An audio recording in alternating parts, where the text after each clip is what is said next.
అంటే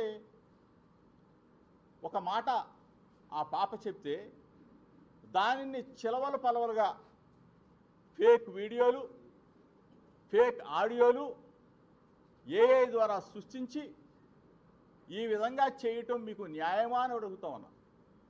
మానసిక క్షోభ గురి చేసి వ్యాపారం చేసి ఆ వ్యాపారంతో అన్నం తినటం మీకు ధర్మమా అని అడుగుతా ఉన్నా. దయచేసి అసలైన వాళ్ళని అడుగుతా ఉన్నా. ఐటీడీపీ ఇన్ఫర్మేషన్ టీడీపీ ఏమయ్యా ఇన్ఫర్మేషన్? ఐటీడీపీ అంటే తెలుగుదేశం పార్టీకి సంబంధించిన వెబ్సైట్. దానికి సంబంధించిన జాతీయ అధ్యక్షుడు చంద్రబాబు నాయుడు గారిని అడుగుతా ఉన్నా.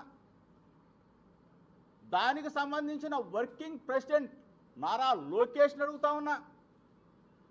ఏమయ్యా మీకు న్యాయమేనా? మీకు ధర్మమేనా? అసెంబ్లీలో అన్నారో లేదో తెలియదు కానీ కింద పడి ఏడ్చి గిలగలా కొట్టుకొని ముసలి కన్నీరు కార్చి ఆ రోజున మీకు అనిపించలేదా?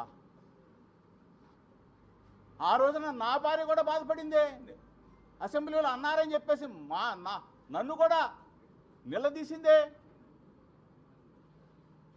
ఇంత ఘోరంగానా? ఐటీడీపీ, మీ చెప్పు చేతల్లో ఉన్న ఐటీడీపీ చంద్రబాబు నాయుడు గారు, లోకేష్ సమాధానం చెప్పాలా? నెల రోజులు వ్యాపారం చేసేసారే, నెల రోజుల పాటు ఏ వీడియోలు సృష్టించారే, నెల రోజుల పాటు మా కుటుంబాన్ని మానసికంగా క్షోభకు గురి చేశారే. ఇది న్యాయమా? ఇది అంటే మీ కుటుంబాలేమో కుటుంబాలా?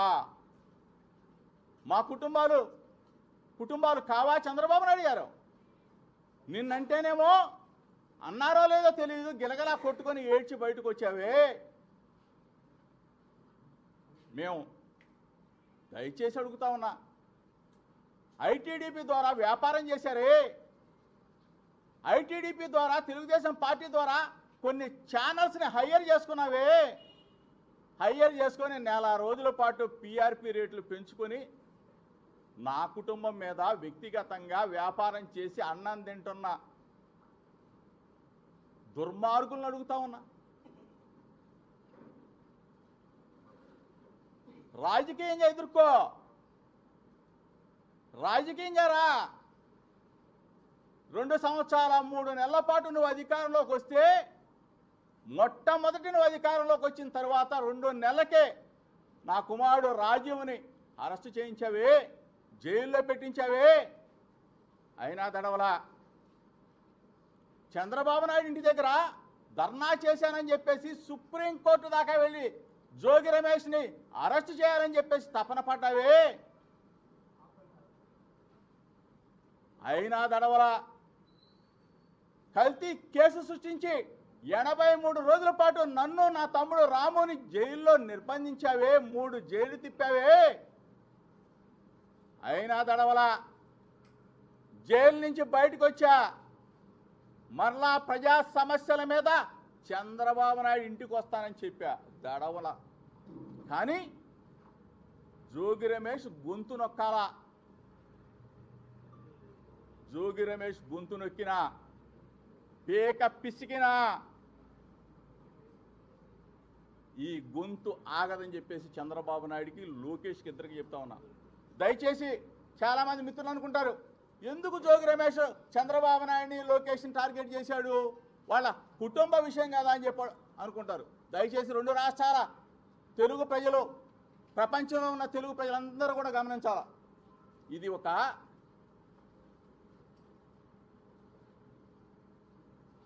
కథ, స్క్రీన్ ప్లే, డైరెక్షన్, యాక్షన్ అందరూ కూడా ఎవరనేది ఈ ప్రపంచానికి తెలుసు.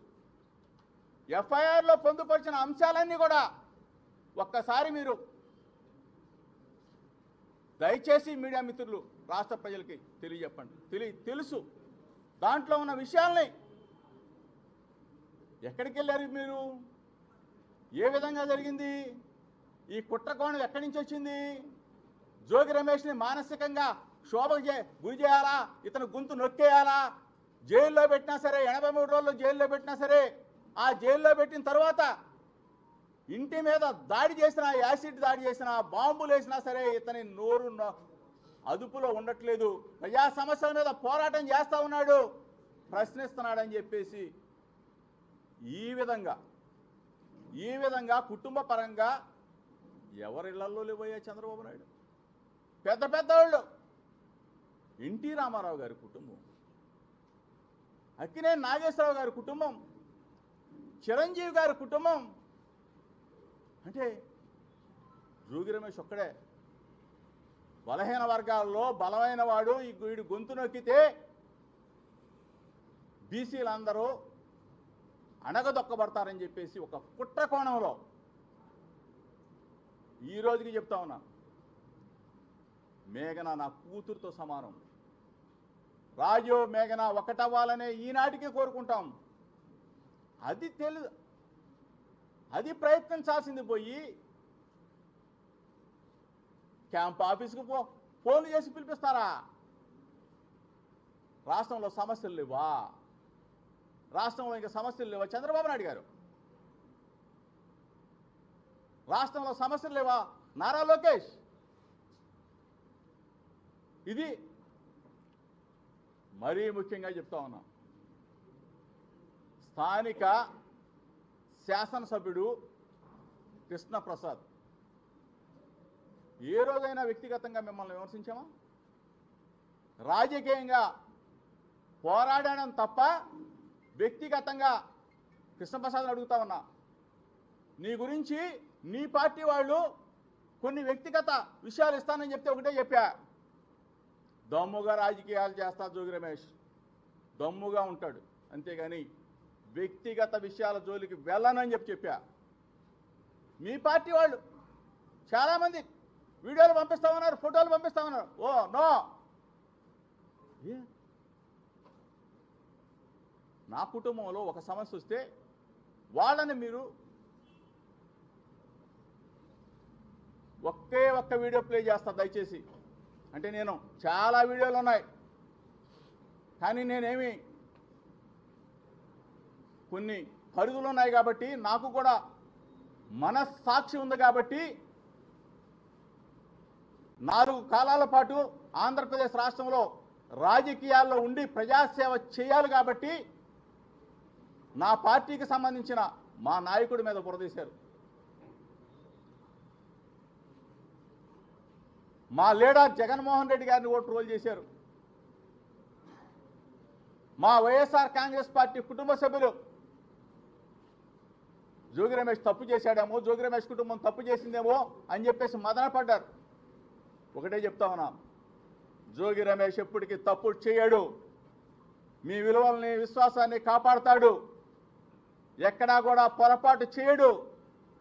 మనస్సాక్షి మీద ఒట్టి చెప్తా ఉన్నాం.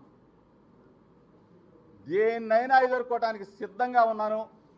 ఒక్క వీడియో ప్లే చేస్తాను, చాలా వీడియోలు ఉన్నాయి. దయచేసి నేను కృష్ణప్రసాద్ కూడా ఏమంటలా. కృష్ణప్రసాద్ అంటాడు నేను రాజీ చేయడానికి చూశాను, లేకపోతే అది చేయడం. దయచేసి నీకు దండం పెట్టి చెప్తా ఉన్నా, ఇటువంటి తప్పుడు పనులు మానుకో, తప్పుడు చేష్టలు మానుకో.